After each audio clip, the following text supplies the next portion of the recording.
Praise the Lord, good morning. आज सुबह के वंदन में मैं आपका स्वागत करता हूँ। आज मैं पढ़ने जा रहा हूँ प्रेरितों का काम अध्याय 2:38। यहाँ लिखा, पतरस ने उनसे कहा, मन फिराओ और तुम में से हर एक अपने अपने पापों की क्षमा के लिए यीशु मसीह के नाम से बपतिस्मा ले, तो तुम पवित्र आत्मा का दान पाओगे।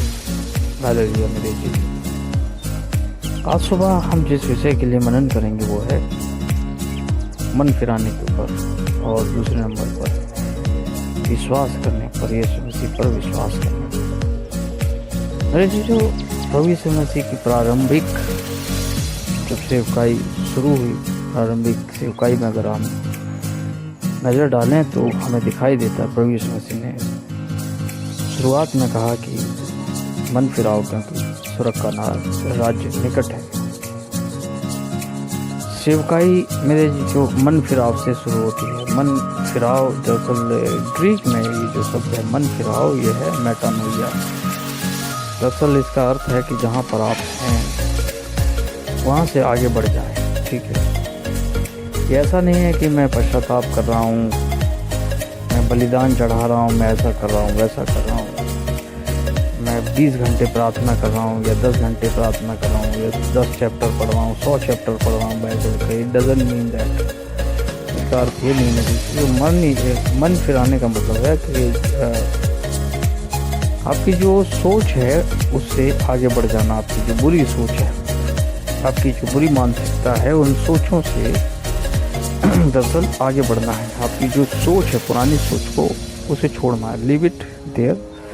हो सकता है उस सोचों के अंदर आपके पाप रहे हों, आपकी हीन भावना रही हो, आपका दोष रहा हो, लेकिन आपको इस समय दरअसल उन सब को छोड़ना है, दरकरार करना है, विश्वास करना है कि प्रभु यीशु मसीह ने हमें क्षमा कर दिया।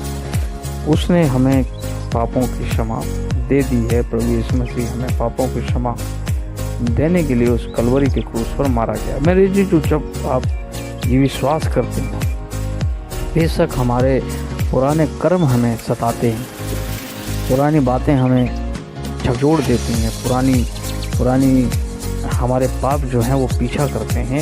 ये बात सत्य है, मैं मानता हूँ इस चीज़ को, लेकिन बाइबल कहती है मन फिराओ। ठीक है, जब हम मसीह यीशु में आ गए तो तब हम नई सृष्टि बन चुके हैं, पुरानी बातें बीत चुकी हैं और हमें बिल्कुल नया बनना है, आगे बढ़ना है। ठीक है, पुरानी बातों को भूलना है। प्राचीन काल की, बाइबल में लिखा है, प्राचीन काल की बातों पर मन अब मत लगाओ, अब आगे बढ़ो, नया सोचो, मतलब है ना।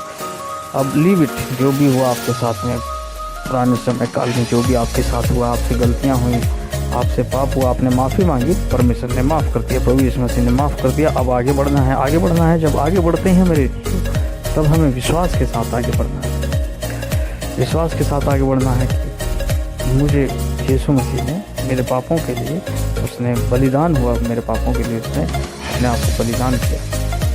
उस समय बलिदान हुआ जब हम पाप कर रहे होते हैं। ठीक है, अब उसका क्या है कि हम भविष्य में भी पाप कर सकते हैं। मेरे जीव पापों की क्षमा सब दिनों के लिए, चाहे वो पास्ट हो, चाहे प्रेजेंट हो, चाहे फ्यूचर है, परमेश्वर।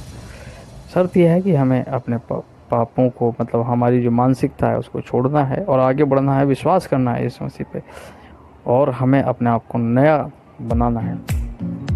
नया जब बनते हैं मेरे जी, तो पवित्र आत्मा हमारे जीवन में आता है। पवित्र आत्मा जब हमारे जीवन में आता है तो वो एक अनुग्रह की हमारे ऊपर छाप होती है। उस दिन के लिए जब न्याय आएगा, इस संसार का न्याय आएगा, उस दिन के लिए पवित्र आत्मा हमारे लिए छाप के रूप में दी जाती है, और वो हमें सामर्थ्य देता है। पवित्र आत्मा हमें सामर्थ्य देता है, बताता है कि क्या करना चाहिए और हमें कहाँ मुड़ना है, और हमें क्या, वो सारी अगुवाई हमारे लिए करता है। क्योंकि यीशु मसीह ने कहा कि तुम्हारे लिए मैं एक सहायक भेजता हूँ। ठीक है, हमारी हेल्प के लिए सहायक परमेश्वर ने भेजा है, पवित्र आत्मा, अर्थात पवित्र आत्मा को हमारे जीवन में भेजा है। मेरे जी, जो प्रभु में आशीष आप पाएँ, अगर आप इस सेवकाई से आशीषित हुए हैं तो मेरे अजीज, जो हमें कमेंट बॉक्स में आमीन लिखें, ताकि मैं आपके लिए कंटिन्यू प्रार्थना करता रहूं, और आप एक दूसरे के लिए मेरे जो प्रार्थना करते रहें। हमारा जैसे विषय होता है, हमारा थीम होता है कि एक दूसरे के लिए आपको हमें प्रार्थना करनी है, ताकि परमेश्वर का राज्य बढ़ता चला जाए और बढ़ता चला जाए। प्रभु आशीष